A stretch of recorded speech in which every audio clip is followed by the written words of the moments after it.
Hello students. मैं सुधांशु शेखर आपको स्वागत करता हूं मेरा YouTube channel the madness of math पर। आज की क्लास में हम डिस्कशन करेंगे कि फाइनाइट सेट क्या है, इनफाइनाइट सेट क्या है, एंड एक सेट का हम कैसे कार्डिनलिटी निकालेंगे, और एक फाइनाइट सेट का पॉसिबल कार्डिनलिटी क्या हो सकता है, और एक इनफाइनाइट सेट का पॉसिबल कार्डिनलिटी क्या हो सकता है। इसे करके हम आज के क्लास में सारे बात डिस्कशन करेंगे। ठीक है, चलो पहले समझते हैं कि फाइनाइट सेट क्या है। ठीक है, फाइनाइट सेट क्या है? The set having countable number of elements और having no element is called as finite set. देखो वो क्या बोल रहा है कि फाइनाइट सेट किसको बोलेंगे? जिस सेट का एलिमेंट को हम काउंट कर सकते हैं, मतलब उसका जो जो सेट का एलिमेंट काउंटेबल होगा और countable number of element contain कर रहा होगा जो सेट, उसको बोलेंगे फाइनाइट सेट। जैसे कि एग्जांपल लेते हैं, A is equal to A B C D E. मैं आपको बोलूंगा कि ए सेट के अंदर कितने एलिमेंट है। आप गिनकर बता सकते हैं कि ए सेट के अंदर पांच एलिमेंट प्रेजेंट है, that is A B C D and E. ये आप गिन सकते हैं, तो इसको बोलेंगे कि फाइनाइट सेट, मतलब ये countable number of element contain कर रहा है। मतलब जो एलिमेंट कंटेन कर रहा है, जितना भी एलिमेंट कंटेन कर रहा है, हम उसको काउंट कर पा रहे हैं, इसलिए उसको बोलते हैं फाइनाइट सेट। और एक एग्जांपल लेते हैं, चलो। b is equal to x such that x is equal to 2n and n belongs to n and n less than। चलो ये कंडीशन छोड़ दो, सॉरी ये लिख दो। ठीक है, यहाँ पर तीनों कंडीशन हम लिए हैं, that is x is equal to 2n के फॉर्मेट में रहेगा, और ये जो n अननोन है वो क्या हो सकता है? नेचुरल नंबर हो सकता है, एंड लेस देन 10 होगा।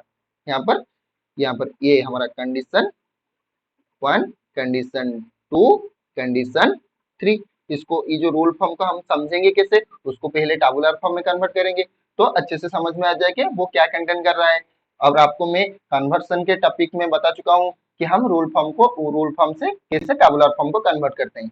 ठीक है, चलो हम ये जो रूल फॉर्म में है उसको टाबुलर फॉर्म में कन्वर्ट करते हैं। b इज इक्वल टू, देखो हम पहले उसका एलिमेंट निकाल देंगे। पहला कंडीशन क्या बोल रहा है? x is equal to 2n होगा। ये जो n है उसके जगह हम किसको रख सकते हैं? नेचुरल नंबर को रख सकते हैं। नेचुरल नंबर सारे को नहीं रख सकते हैं, क्योंकि हमारा थर्ड कंडीशन क्या बोल रहा है? सारे नेचुरल नंबर को रख सकते हैं, और थर्ड कंडीशन बोल रहा है लेस देन 10 होना चाहिए, मतलब 1 से शुरू होगा 9 तक जाएगा। तो हम क्या रख सकते हैं? x is equal to 2 into, पहले 1 से शुरू होगा तो क्या हो जाएगा? 2 आंसर आ जाएगा। x is equal to 2 into, n के जगह हम 2 को रख सकते हैं, दैट इज 4 आ जाएगा। x is equal to 2 into 3 को रख सकते हैं, दैट इज 6 आ जाएगा। ऐसे करके हम x is equal to 2 into n के जगह लास्ट कितना रख सकते हैं, क्योंकि लेस देन 10, 10 के बराबर नहीं होगा, 10 से छोटा होगा। 10 से छोटा नेचुरल नंबर क्या है? 9 है, तो यहाँ पर 9 रखेंगे। रिजल्ट में क्या आएगा? 18 आएगा। तो यहाँ पर हमको क्या पता चला अभी? बी क्या कंटेंट करेगा? जो बी सेट है वो क्या क्या कंटेंट करेगा? वो ऐसा एलिमेंट, जो ऐसा एक्स को कंटेंट करेगा जो 2n के फॉर्मेट में होगा, and n belongs to n and n less than 10 होगा। अभी क्या हमको मिला? 2 होगा, 4 होगा, 6 होगा एंड 18 तक जाएगा। तो जो एलिमेंट क्या हो जाएगा? 2 4 6 8, ऐसे करके 18 तक आएगा। मैं आपको अभी बोलूंगा कि उनके अंदर कितना एलिमेंट है, आप काउंट करके बता सकते हैं कि 2 4 6 8 10 12 14 16 एंड 18। वो जितना एलिमेंट है आप उसको काउंट कर सकते हैं, इसीलिए बी को भी बोलेंगे फाइनाइट सेट। ठीक है, फाइनाइट सेट। ए को भी फाइनाइट सेट, बी को भी फाइनाइट सेट बोलते हैं। फाइनाइट सेट क्या है आपको पता चल गया। ये जो पहले बोल रहा था, ये जो स्टेटमेंट दिया था उसके हिसाब से हम फाइनाइट सेट निकाल दिए। सेकंड स्टेटमेंट क्या बोला है? The set having no element is also known as finite set. Example लेंगे, हमेशा सबको समझने के लिए एग्जांपल ही काफी है। जब आप एग्जाम्पल से समझने की कोशिश करोगे तो अच्छे से चीजों को समझ जाओगे, अच्छे से टॉपिक को समझ जाओगे और बहुत अच्छे से याद भी रहेगा। ठीक है, एग्जाम्पल लेंगे, the set having no element. No element मतलब क्या है? एक सेट होगा उसमें कोई भी एलिमेंट नहीं होगा, मतलब वो एम्प्टी होगा, वो खाली होगा। ठीक है। अभी देखते हैं एग्जाम्पल, स्टेटमेंट फॉर्म में एक एग्जाम्पल लेते हैं, ठीक है। रूल फॉर्म में किए, टैबुलर फॉर्म में किए, अभी स्टेटमेंट फॉर्म में और एक एग्जाम्पल लेते हैं। The set of all months having 32 days, वो क्या बोल रहा है आपको अच्छे से समझ में आ रहा है? द सेट ऑफ, किसका सेट बोल रहे, किसका सेट करेंगे? मंथ का सेट। मंथ कितना है? 12 मंथ से, 12 मंथ से हमको उस उन मंथ को लेना है जो मंथ के अंदर 32 डेज प्रेजेंट होगा। ऐसा कोई मंथ है एक ईयर में, जो हमारा 12 मंथ है उनके अंदर ऐसा कोई मंथ है जिसके अंदर 32 डेज होगा? नहीं, ऐसा कोई भी मंथ नहीं है, क्योंकि हमारा मैक्सिमम 31 डेज तक मंथ है, 32 का डेज वाला कोई मंथ नहीं है। तो ये जो सेट लिखेंगे उसको हम कैसे लिखेंगे? हमेशा देखो, स्टेटमेंट फॉर्म में हो या रूल फॉर्म में हो, आपको पहले उसको टैबुलर फॉर्म में कन्वर्ट करना होगा, क्योंकि टैबुलर फॉर्म में हमको अच्छे से समझ में आता है कि सेट क्या कंटेंट कर रहा है, वो क्या क्या एलिमेंट कंटेंट कर रहा है, कहाँ से कहाँ तक जाता है उसका एलिमेंट। ये सारे बात हमको टैबुलर फॉर्म से ही बहुत अच्छे से पता लगता है। इसीलिए ये जो स्टेटमेंट फॉर्म है उसको हम किसको कन्वर्ट करेंगे? टैबुलर फॉर्म को कन्वर्ट करेंगे। Let B is a set, B को सेट लेंगे, उसके अंदर हम ऐसा मंथ लिखेंगे जो 32 डेज कंटेंट कर रहा होगा। ऐसा कोई भी मंथ नहीं है, मतलब ये सेट खाली हो गया। इसको क्या बोल रहे हैं? Empty set, empty set. और एम्प्टी सेट को कैसे डिनोट करते हैं? फाई से, इससे, और नहीं तो ये जो सिंबल है इसको फाई बोलते हैं। यहाँ पर एम्प्टी सेट है, इसको हम काउंट फाइनाइट बोलेंगे या इनफाइनाइट बोलेंगे? हम फाइनाइट बोलेंगे।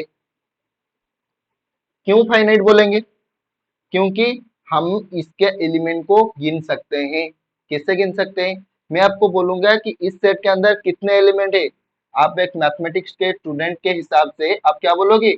यहाँ पर 0 एलिमेंट्स है, मतलब यहाँ पर कोई भी नहीं है, मतलब जीरो, जीरो नहीं है, 0 एलिमेंट्स है, मतलब कोई नहीं है। कोई नहीं है का मतलब मैथमेटिक्स में क्या है? 0 एलिमेंट्स है। यहाँ पर 0 एलिमेंट्स प्रेजेंट है, मतलब हम गिन सकते हैं, हम उसको गिन सकते हैं। हम नहीं, ये तो नहीं बोल रहे कि हमको पता नहीं वहां पर कितना एलिमेंट है, हम ये बोल रहे हैं कि वहां पर 0 एलिमेंट है, मतलब हम काउंट करके बता रहे हैं ना 0 एलिमेंट है, काउंट कर सकते हैं, तो उसको क्या बोलेंगे? Finite set. ठीक है, चलो उसके बाद क्या समझेंगे? इनफाइनाइट सेट क्या है? फाइनाइट सेट तो आपको पता चल गया, इनफाइनाइट मतलब क्या है? जिस सेट का एलिमेंट को हम काउंट नहीं कर सकते उसी सेट को हम बोलेंगे इनफाइनाइट सेट। ठीक है, एग्जाम्पल लेंगे तो समझ में आ जाएगा। The set of, the set of natural numbers, natural numbers, हम इसको कैसे डिनोट करते हैं? एन से डिनोट करते हैं। एन क्या क्या कंटेंट कर रहा है उसको टैबुलर फॉर्म में लिखेंगे तो क्या पता चलेगा? हमको अच्छे से पता चल जाएगा वो कहां से कहां तक जाता है। टैबुलर फॉर्म में लिखेंगे 1 2 3 अप टू, ऐसे करके इंफिनिट तक जाता है। मैं अभी आपको बोलूंगा एन सेट के अंदर कितने एलिमेंट है, आप क्या बताओगे? आपको तो, आप तो गिन नहीं पाओगे, क्योंकि यहाँ पर तो हम किसी को भी नहीं पता ये लास्ट कहां पर होता है। ये इंफिनिटी तक, मतलब फाइनाइट नहीं है, इनफाइनाइट तक जाता है, मतलब फाइनाइट नहीं है, मतलब हम उसको काउंट नहीं कर सकते, इसीलिए उसको बोलेंगे इनफाइनाइट सेट। ठीक है, और एक एग्जांपल लेंगे। a is equal to x such that x is equal to 2n and n belongs to n।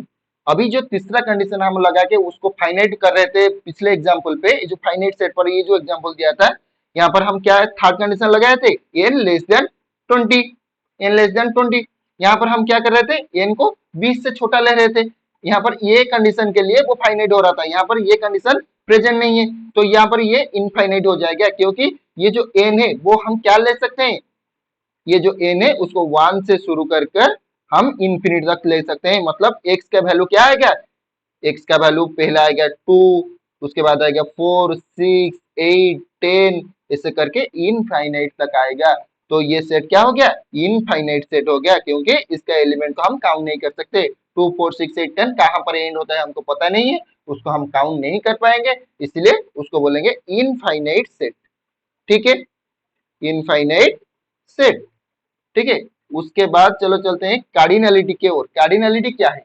मैं आपको जब ओवरव्यू दिया था सेट चैप्टर का, वहां पर मैं कार्डिनलिटी को अच्छे से डिस्क्राइब कर चुका हूं। कार्डिनलिटी का मतलब क्या है? कार्डिनलिटी का मतलब कुछ भी नहीं है, the number of elements present in a set is known as the cardinality of that set. उसका मतलब क्या है? एक सेट के अंदर कितने एलिमेंट प्रेजेंट है हमको गिनकर वही लिखना है, उसको बोलेंगे कार्डिनलिटी ऑफ दैट सेट। ठीक है, एग्जांपल लेंगे, उसको कैसे डिनोट करते हैं? इसको ऐसे डिनोट करेंगे, ये जो ए है सेट का नाम होगा, ठीक है, ये सेट का नाम होगा, और इसको ऐसे भी डिनोट कर सकते हैं। ठीक है, एग्जांपल लेते हैं, A is equal to 1 2 3 4 up to 100। मैं आपको बोलूंगा ये फाइनाइट है या इनफाइनाइट है?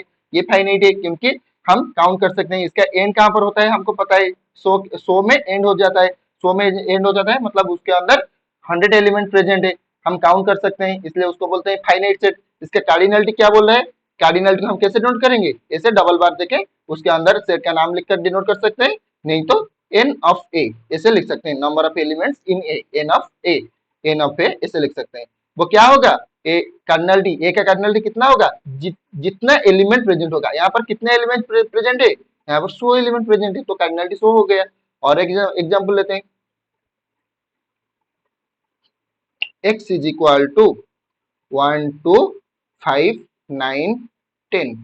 यहाँ पर कार्डिनलिटी क्या है? मैं बोलूंगा x का कार्डिनलिटी क्या है, ये जो x है उसका कार्डिनलिटी क्या है, मतलब how many number of element present in x। कितने एलिमेंट प्रेजेंट है? 1 2 3 4 5, यहाँ पर 5 एलिमेंट प्रेजेंट है, मतलब x का कार्डिनलिटी क्या हो गया? 5 हो गया। ठीक है, कार्डिनलिटी का मतलब आपको समझ में आ गया। कार्डिनलिटी का मतलब क्या है? एक सेट का कार्डिनलिटी निकालेंगे तो हमको क्या करना पड़ेगा? उसी सेट के अंदर कितने एलिमेंट है वो पता करना पड़ेगा, उसको लिख देंगे तो वो उसको बोलेंगे कार्डिनलिटी ऑफ दैट सेट। ठीक है, उसको वहां पर स्पेशल नोट, कुछ स्पेशल नोट है, चलो उसको समझते हैं। वो क्या बोला है? Every finite set, every finite set having finite cardinality. अभी जो एग्जांपल दिया था यहाँ पर, इस एग्जांपल को देखो, यहाँ पर x एक फाइनाइट सेट है, मैं आपको बता चुका हूँ कि x एक फाइनाइट सेट है, क्योंकि इसके एलिमेंट को हम काउंट कर सकते हैं, कितना एलिमेंट कंटेंट क्या है ये काउंट कर सकते हैं, तो उसको बोलेंगे फाइनाइट सेट। ठीक है, फाइनाइट सेट, फाइनाइट सेट का कार्डिनलिटी क्या निकला? फाइनाइट निकला, मतलब हमको फाइनाइट का मतलब क्या है, हमको पता है या नहीं है? नहीं पता है तो इनफाइनाइट, पता है तो फाइनाइट, हम पता लगा सकते हैं तो फाइनाइट। यहाँ पर हम पता लगा सकते हैं उसके अंदर कितना एलिमेंट है, 5 एलिमेंट है, तो ये फाइनाइट हो गया।